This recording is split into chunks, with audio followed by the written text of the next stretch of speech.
Press conference অত্যন্ত একটি important বিষয় নিয়ে আপনাদের সামনে উপস্থিত হয়েছি এবং আমি ধন্যবাদ জানাই সমস্ত সংবাদ মাধ্যমের ভাইদের বোনেদের যারা আজকে এই প্রেস কনফারেন্সে উপস্থিত হয়েছেন।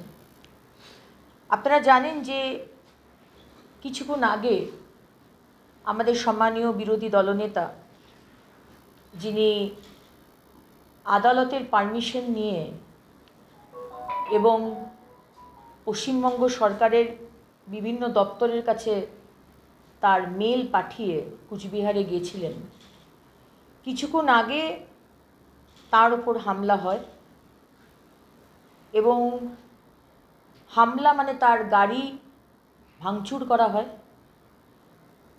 আজকে তৃণমূলের ক্যাডার জয় বাংলা স্লোগান দিতে দিতে লাঠি ইট বাঁশ দিয়ে তার গাড়িকে ভাঙে। এরা আর যাই হোক বাংলার বাঙালির সংস্কৃতির এরা ধারকার বাহক নয়। আজকে সম্মানীয় বিরোধী দলনেতার যে পদ, আজকে যেরকম মাননীয় মুখ্যমন্ত্রী, ঠিক তার অপোজিটে সেই সমান সম্মান এবং দায়িত্বের পদ হচ্ছে আমাদের সম্মানীয় বিরোধী দলনেতার। আজকে সম্মানীয় বিরোধী দলনেতা শুভেন্দু অধিকারী মহাশয়ের ওপর যে আক্রমণ তৃণমূল পার্টি করেছেন, এটা শুধু যে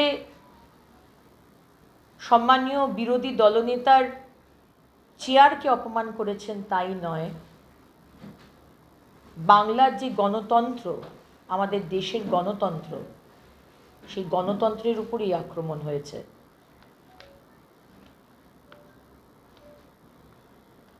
আজকে তৃণমূল কংগ্রেস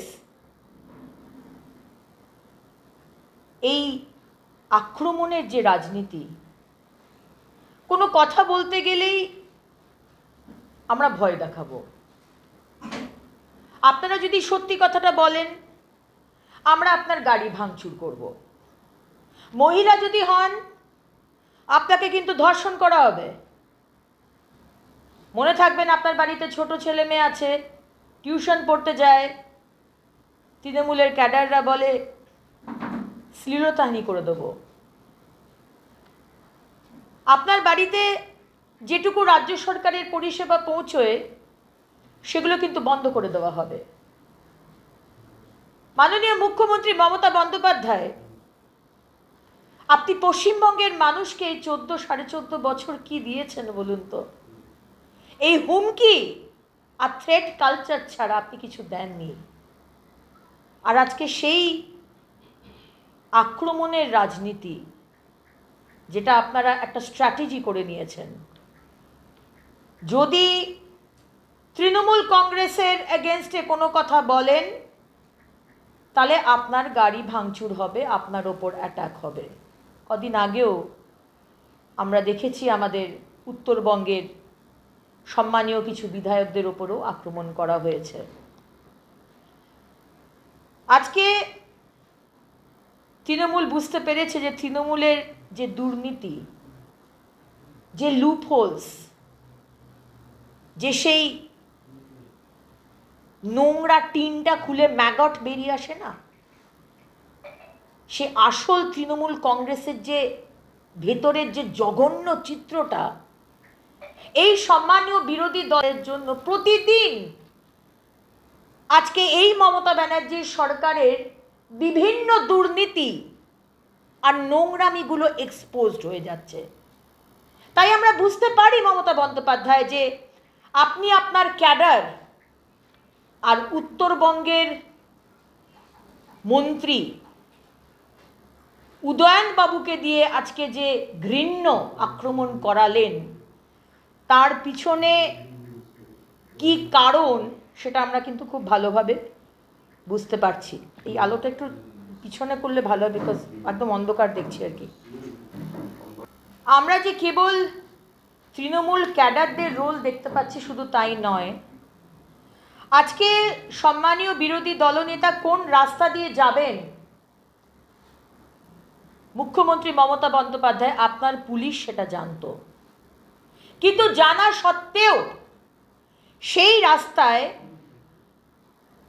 পর্যাপ্ত পরিমাণে সিকিউরিটি ছিল না, পুলিশ ছিল না। এবং দেখা গেল যে সেখানে লাইন দিয়ে দাঁড়িয়ে তৃণমূলের ক্যাডাররা পুলিশের সামনেই লাঠি, বাঁশ, পাথর দিয়ে সম্মানীয় বিরোধী দলনেতার গাড়িকে আক্রমণ করলো।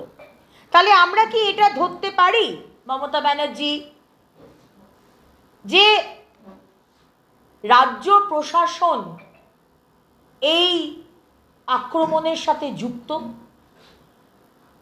এটা একটা প্রিমেডিটেটেড, প্রি প্ল্যান্ড সম্মানীয় বিরোধী দলনেতার ওপর আক্রমণ, এটা আমরা নিশ্চয়ই ধরতে পারি।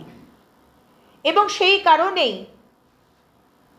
আমরা যাতে একটি ফ্রি অ্যান্ড ফেয়ার তদন্ত হয়, আমরা কেন্দ্র সরকারের স্বরাষ্ট্র দপ্তরের কাছে আমরা আর্জি জানাবো যাতে একটা নিরপেক্ষ তদন্ত করা হয় এবং কারা কারা এই আক্রমণের পিছনে ইনভলভড সেটা বাংলার মানুষের সামনে আসুক।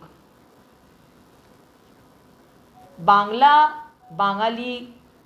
বাঙালির সংস্কৃতি মমতা বন্দ্যোপাধ্যায় এটা আপনার পৈতৃক সম্পত্তি নয়,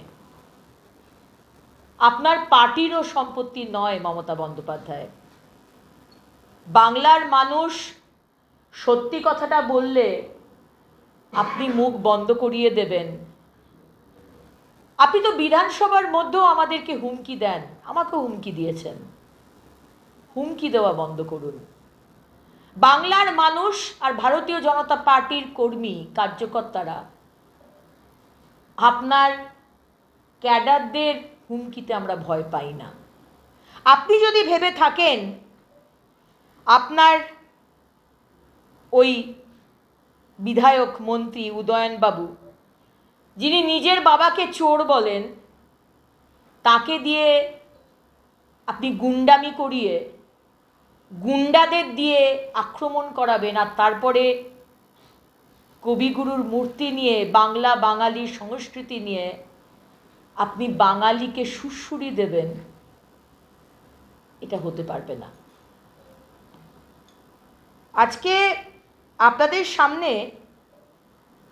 আমরা তুলে ধরতে চাই যে কি কি ঘটনা এর মধ্যে হয়েছে, এবং তার আগে আমি এটাও বলতে চাই